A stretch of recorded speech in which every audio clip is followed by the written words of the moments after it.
Hola, ¿qué tal? Vamos a continuar con el estudio de la estadística descriptiva. Estamos estudiando los estadísticos. Recuerden que son valores que nos cuantifican características del conjunto de datos. ¿De acuerdo? Ya habíamos visto medidas de tendencia central, medidas de posición y ahora vamos a ver medidas de variabilidad y medidas de forma. Eh, para eso,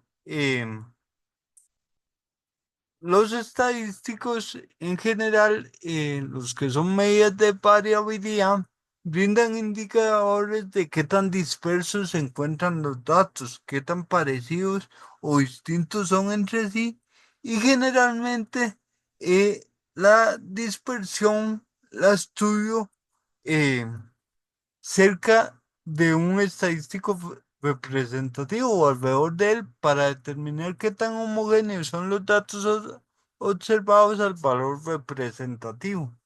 Existen diferentes medidas de variabilidad. La primera es el rango. El rango indica la distancia que hay entre el dato menor eh, y el dato mayor. ¿Ok? Entonces ahí está. Dato máximo menos el dato mínimo sería el rango, ¿verdad? Y bueno, nos da una idea inicial de qué tan dispersos están los datos. Vean ese ejemplo. Dice, considere los datos de las temperaturas máximas por días observadas en San José, Costa Rica y en Estados Unidos durante enero de 2025 y vean el rango de los datos. Vean que podemos ver que las temperaturas varían más en, en Nueva York que en Costa Rica. Uno pensaría que es mucho más. Vean que hay más variabilidad. El rango para las temperaturas en Nueva York dio 18, mientras que el rango en las temperaturas de Costa Rica dio 4. ¿Ok? Este. También está el rango intercuartil. Este rango, ya lo habíamos visto en la caja de dispersión, es la distancia que hay entre el cuartil 3 y el cuartil 1. Esta medida brinda una medida de qué tan homogéneos son los datos centrales del conjunto de datos, solo los centrales. Recuerden que el cuartil 1, el cuartil 3 está el 50% de los datos. Eh, y es muy útil porque no se ve afectado por los valores extremos, ¿verdad? Entonces, ahí está, bueno, la definición que ya dijimos, y si volvemos al ejemplo anterior, ¿verdad? Si uno tuviera los datos ahí, saca el rango intercuartil entre San José, Costa Rica y Nueva York, se da cuenta que efectivamente hay mayor variabilidad de las temperaturas en Nueva York. Sin embargo, vean que ya no es tanta la diferencia, ¿verdad? De 2 a 5 no era tan, tan abrupta como en el ejemplo anterior que se utilizó solo el rango. Claro, hay que considerar que aquí estoy eliminando este los valores muy extremos, las temperaturas muy extremas. Es decir, lo cual, perdón, en Nueva York, al quitar esos valores, posiblemente pesaba mucho. ¿Ok? La otra medida de dispersión es la desviación estándar. Es un indicador de la dispersión de los datos alrededor del promedio. Brinda una especie de media de las distancias de los datos al promedio. Vean que dice una especie de media, o sea, no es un promedio de las distancias, o sea, pero más o menos trata de estimar eso. Ya vamos a ver la fórmula por qué. En realidad, ¿verdad? Lo que busco es ver cuánto los datos se alejaron del promedio, ver esas distancias y tratar de promediarlas, ¿verdad? ¿Ok? En conjuntos de datos donde el promedio es una medida representativa, la desviación estándar permite señalar qué tan homogéneos son los datos con el promedio. ¿Ok? Ahí está la definición de desviación estándar. Vean que aquí este, está la distancia de cada dato al promedio de los datos, ¿sí? Solo que esas distancias las elevo al cuadrado, ¿sí? ¿Por qué? Porque pueden ser negativas, uno diría, pero ¿por qué no es a valor absoluto? Bueno, ya luego vamos a hablar de eso, pero entonces las elevo al cuadrado, entonces como tiene unidades al cuadrado, al final a todo le saco raíz para volver a las unidades de la variable. Em, el cuadrado de la desviación estándar se denomina varianza. em, y bueno, en caso en que no tenga los datos de la población, sino los datos de una muestra, ¿verdad? Y son, qué sé yo, M, igual la fórmula sirve, ¿verdad? Es cada dato con respecto a la media de los datos de la muestra, pero aquí lo divido entre n-1, ¿verdad? El por qué eso eh, merece un análisis más profundo, tiene que ver con que ese, ese va, al utilizar n-1 aquí,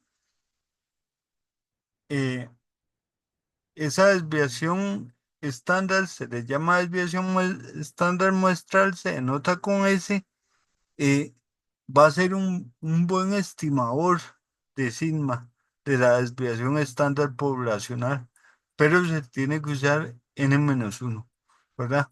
Como les digo, esa justificación pues se ve en un curso más avanzado de estadística.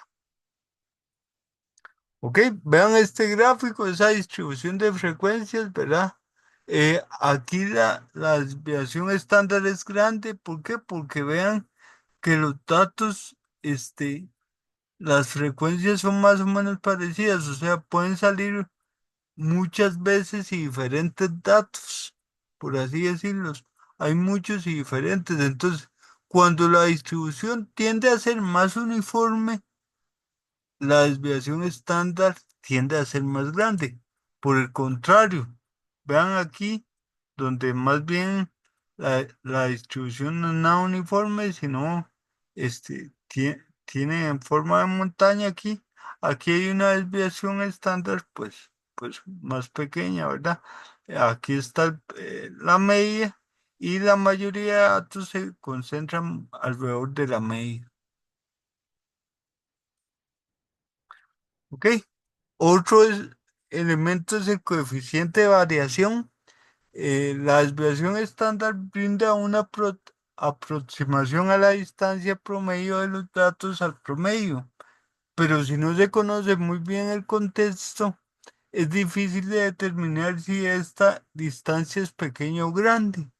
Entonces, ¿qué es lo que pasa? Que uno saca la desviación estándar y uno dice, bueno, ¿será que esta desviación estándar me dice que los datos están muy dispersos o poco dispersos? O cuando quiero comparar con otro conjunto de datos y ver cuál conjunto es más disperso. Bueno, ahí es donde entra el coeficiente de variación, que es una forma de determinar la magnitud de esa distancia eh, por medio de comparar la desviación estándar con el promedio.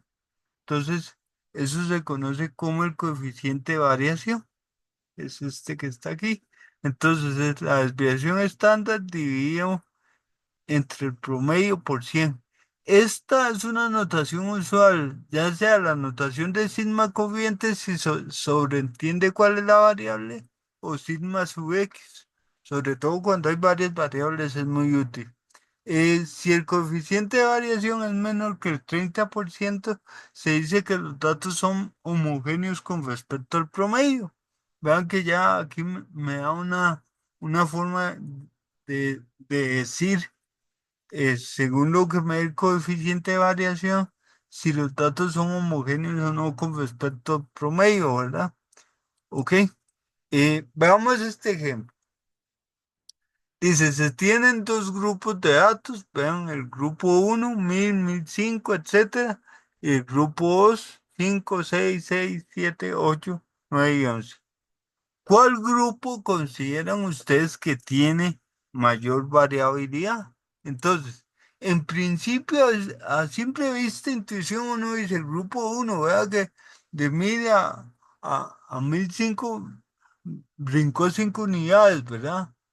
Etcétera, ¿verdad? En cambio, el grupo 2 uno siente que varía muy poco. Pero bueno, ¿qué nos dice la desviación estándar? Entonces, si uno saca la desviación estándar de cada grupo, pueden hacer los cálculos ahí. Bueno, en cierta medida favorece nuestra intuición, ¿verdad?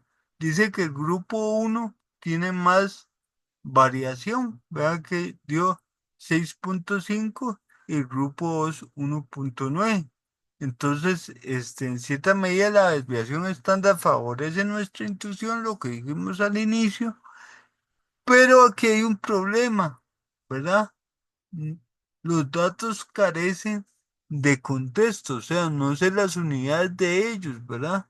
Y algo que tiene el coeficiente de variación es que me elimina las unidades. Al dividir desviación entre media, se cancelan las unidades y eso es importante porque me permite comparar. Entonces, veamos a ver qué nos dice el coeficiente de variación. Y vean que cuando saco el coeficiente de variación es más o menos del 7%, ¿verdad? Varían el coeficiente de variación da un 7% para el grupo uno, pero da un 27% para el grupo 2, ¿verdad? Entonces, ya analizando el coeficiente de variación, el grupo de datos que más varía o que más variabilidad tiene es el grupo 2. El grupo uno, ¿qué es lo que pasa? Que son medidas tan altas, ¿verdad? Que una unidad eh, vale poco, por así decirlo. En cambio, abajo cada unidad vale mucho, ¿verdad? ¿Ok? Bueno. Eh, Ahora, además de la desviación estándar, está la desviación media, que es el promedio natural de las distancias de los datos al promedio. Yo les decía, bueno, ¿por qué aquí en lugar de elevar al cuadrado no usa valor absoluto? Bueno, cuando se usa valor absoluto, se obtiene la desviación media. La desviación media, aquí era DM, por aquí, disculpen, eh, digámoslo así que debería ser mejor. Sin embargo, eh, tiene una dificultad o es muy poco utilizada. Eh, La razón es que se usa más la desviación estándar porque en cálculos más avanzados donde se usa la desviación estándar, esta tiene ciertas facilidades, ¿verdad?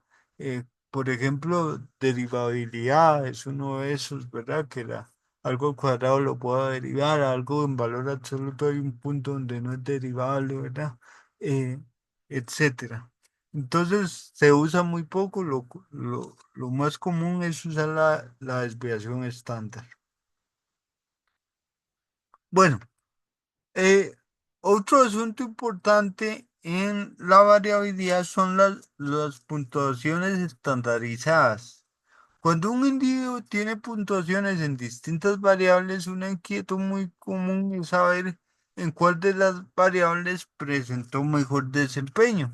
Una solución para abordar este problema eh, es recurrir a la comparación del valor obtenido con el promedio de la población. O sea, yo podría optar por agarrar el promedio de cada variable y ver las puntuaciones que tuvo el individuo. Por ejemplo, se me ocurre, le entregaron las notas a un niño, una niña, ¿verdad? De español y matemática. Y a partir de las notas yo quiero decir, bueno, ¿en cuál tuvo mejor desempeño? ¿En español o en matemáticas con respecto a su grupo?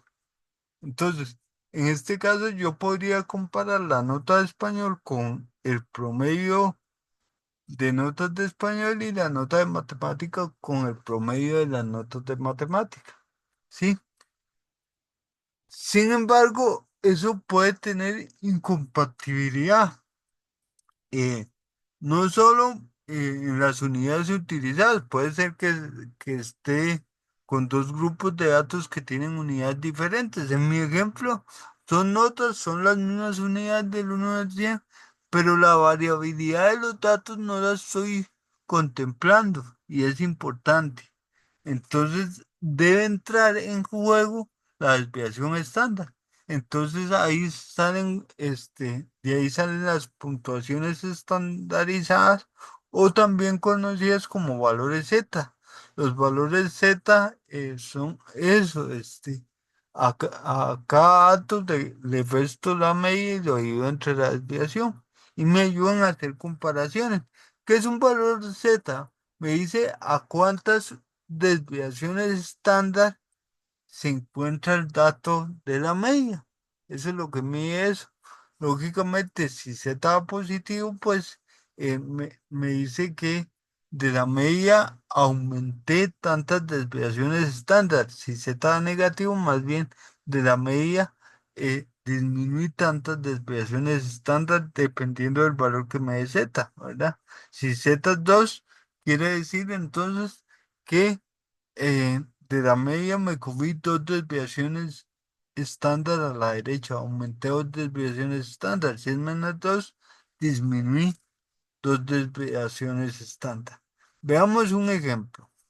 Dice, la sección 7A del Colegio San Jorge tuvo un rendimiento promedio en el examen de matemáticas de 55 puntos con una desviación estándar de 3.3. Además, en el examen de español tuvo un rendimiento de 73 puntos con una desviación estándar de 8 puntos. O sea, en promedio les fue mejor en español que en matemáticas. Dice que Ana, un estudiante, obtuvo un 62 en matemáticas y un 83 en español. Se desea saber en cuál examen le fue mejor a Ana con respecto al rendimiento del grupo. Vean que en matemática tuvo un 62, en español un 83. Así, a simple vista le fue mejor en español, pero lo estoy viendo solo en Ana, en su rendimiento como persona. No estoy comparando las notas de Ana con las notas que tuvieron todo el grupo, ¿verdad? Este, no estoy tomando en cuenta el rendimiento del grupo. Ahora, si tomo en cuenta la nota promedio, dice que la nota promedio, en matemática fue de 55 puntos. Ana tuvo un 62, quiere decir que estuvo 7 puntos arriba del promedio. Y en español estuvo 10 puntos arriba del promedio. Entonces, en general, pues a Ana le fue mejor que el promedio en ambos exámenes, ¿verdad? Ahora, estuvo 10 puntos arriba en español. Quiere decir, y en matemáticas 7 puntos. Quiere decir que le fue mejor en español considerando el promedio, la nota promedio, ¿verdad? Pero solo estoy considerando el valor representativo de cada grupo de datos, de las notas de matemática y de las notas de español. No estoy tomando en cuenta la variabilidad que tuvo ese rendimiento. Entonces ahí es donde entran los valores eh, Z. Tomando en cuenta el rendimiento promedio, calculamos las desviaciones estándar, entonces ahora sí. Tú, en matemática, tú un 62, ¿verdad? Recuerden que el valor Z le quita el promedio y lo divide entre la desviación. Promedio de la nota de matemática 55 y desviación 3.3, ¿verdad? Igual en español. El valor Z para matemáticas es de 2.12, o sea, estuvo dos desviaciones y resto estándar arriba del promedio en matemática, mientras que en español estuvo solo una desviación y resto arriba del promedio. Entonces, en este caso, a Ana le fue mejor en matemática con respecto al rendimiento del grupo. Eso es importante. Eh, lo otro que nos interesa son las medidas de forma. Eh, Dentro de las medidas de forma vamos a considerar dos. Em, Primero que nada son características que tienen que ver con la distribución de frecuencia de la variable estudiada y entre ellas, como les digo, vamos a considerar la asimetría. La asimetría hace referencia a si una distribución de frecuencia se aleja de una forma simétrica con respecto al promedio. El signo del coeficiente de asimetría indica la dirección con respecto al promedio, en la que se ubican los datos de forma más dispersa, es decir, donde se ubica la cola más prominente. Ahí está el coeficiente de asimetría, ¿verdad? Si es menor a -0,5, se dice que el conjunto de datos posee asimetría negativa. Si está entre -0,5 y 0,5, se concluye simetría, y si es mayor a 0,5, hay asimetría positiva. Entonces, vean que esto es importante porque entonces, anteriormente, cuando veíamos un valor representativo, ujú, decíamos, bueno, había que hacer la distribución para ver si había una simetría, y si, dependiendo si había simetría o no, tomaba el promedio o la mediana para que me representara mejor los datos. Bueno, esta es una forma de no tener que recurrir a eso y medir la simetría con el coeficiente, y en base a eso, ver cuál dato me si el promedio de la mediana me representa mejor los datos. El otro coeficiente es el kurtosis. El kurtosis es el indicador definido como la suma de los valores estandarizados de una variable elevada a la 4. Los valores altos de este indicador se asocian a la presencia de valores atípicos. Entonces, generalmente, si el kurtosis es mayor a 3, pues uno podría decir que el conjunto posee datos atípicos. Bueno, espero les haya sido de utilidad este video.